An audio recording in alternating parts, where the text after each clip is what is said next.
I'm going to make my talk a little more personal, if that's okay. And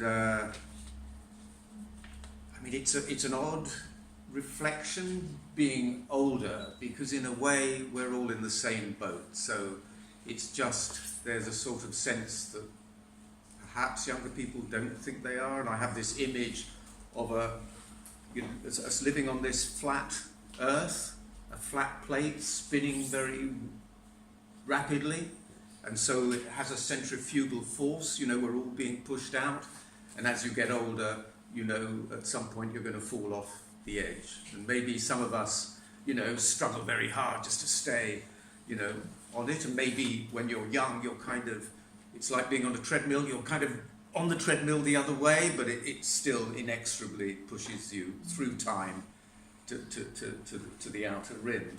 And that, so in a way, that division between young and old doesn't seem so real when you think we're all in the same, we have the same pressures in our lives in many ways.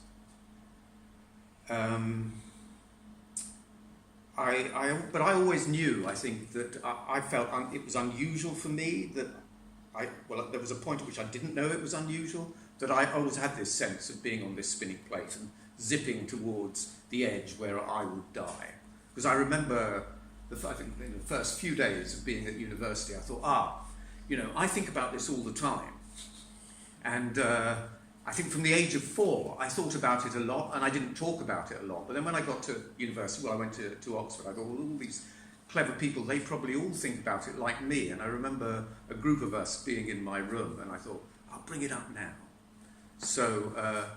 you mean death? Death, yeah. I brought it up and I said, I think about death quite a lot. What about you? He went round the room. No.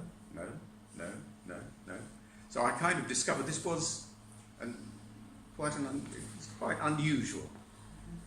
But in thinking about it, I never saw it as a particular... I saw it as tricky and difficult and sometimes upsetting, but I didn't see it as a weakness. I always thought it gave me a strength, being able to see something about life that was obvious in a way. As I've got older, it's been sort of strange to me to find that some people put this identity on me as an older person. So some people categorize me as an older person. Well, I look like an older person, but people differ in the extent to which that then becomes the first thing they think of when they see you. So some people look at me and think, oh, there's an older person, probably won't bother with them. Or some people think, I've had an increase in colours. Well, I do wear a hat, this hat. And people will say, oh, that's a nice hat, because, and you think, and then sometimes they see you again, and they say, oh, I didn't recognise you without your hat, because, the colour goes out of your face and you lose your hair, and there's sort of less, people kind of think there's less points of recognition. But it is a nice hat. And I used to have very curly hair. I couldn't wear hats, so that was one advantage of going bald. But I wasn't always old. And it was quite interesting hearing Nathan, well, it's 2 months ago, isn't it? Blaming previous generations for not acting on what they knew. And I think, I understand it, and I think that there's a truth in what he had to say. But I mean, of course, I too had parents that I blamed. And although I think I took it more personally, I didn't say, your generation didn't do such and such, it was more you did, although I don't remember having those conversations. Most of those conversations I've had with my parents have been since they've died. But it's much easier. Where's my dad? Oh, here he is. There's my dad. Think of my dad. He was, he's just in army uniform, so 1938, probably 26. 1939, 27. Yeah, they can see. There's my dad. Here's my mum. Okay, so, you know, my mum with my two sisters, I hadn't been born yet in this picture.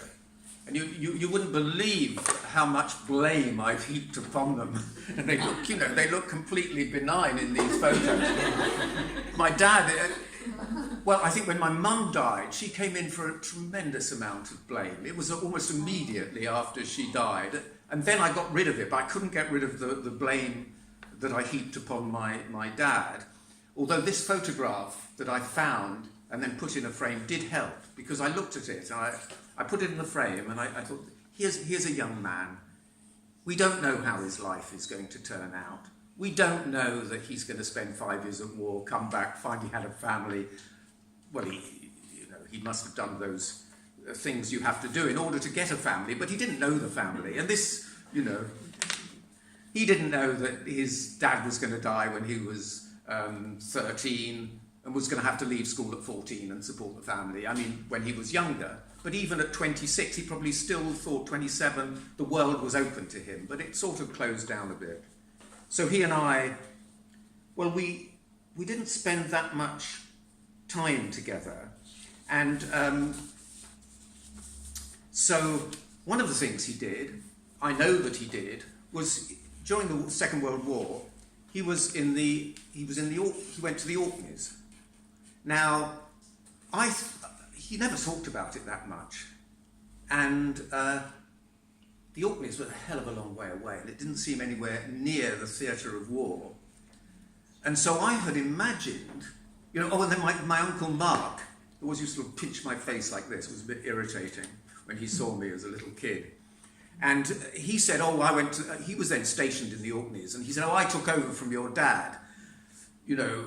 And I imagined then, I believed that, and that my dad, who was a sergeant, must have been running the operation on the Orkneys with sort of 6 people and maybe a dog. But of course, I was listening to a programme about 5 years ago on the radio, and it was saying the 40,000 men stationed on the Orkneys, and I thought, I had no idea about this. So I suggested to Sue that we go to the Orkneys and have a look and think about it and think what it was like for my dad. Quite a shy man in a lot of ways.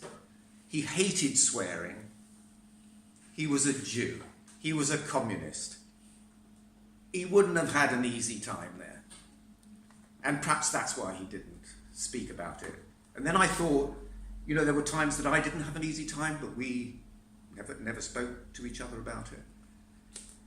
And yeah, I mean, I found him very difficult. So I wrote 2 poems, and I'll read you the second one. The first one is about the visit to the Orkneys, and this is something of a fantasy, because he's gone, and I can't speak to him about it. So we've both been there, my father and I, 70 years apart. Him in readiness to fight, and me for a holiday, and a glimpse into his past. Could we have made a trip? Could I have said, I'd like to see where you were and what you did those years? A few days together would be good. The business, your business, would still be there on your return.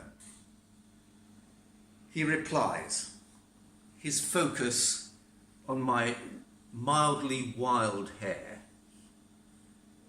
I'd be ashamed to go anywhere with you looking like that. But I've already thought this out. Knowing this would be his first response, as I have to say it was on many times. So I say very gently, do you really think that matters? And he looks at me, surprised. Then, as I hold his gaze, his face softens. It's actually working. He's heard it. The loving inflection in my voice. And he responds, no, you're right. We should do it. I really need a break. When shall we go?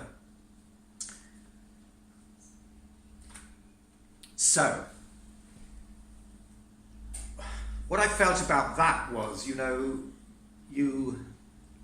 it'll be the same for the next generation and the next generation and the next generation. It's a waste of your energy to blame your parents. It's a waste of your energy to blame the last generation or future generations. And you have it within you to recover the strength you need for yourself. I mean, in a personal level, you become your own parent, but in an intergenerational level or a more systemic level, you develop the wisdom and the contacts and the support to overcome the failings of previous generations. Is that about 10 minutes? I'll stop. Thank you, Tony.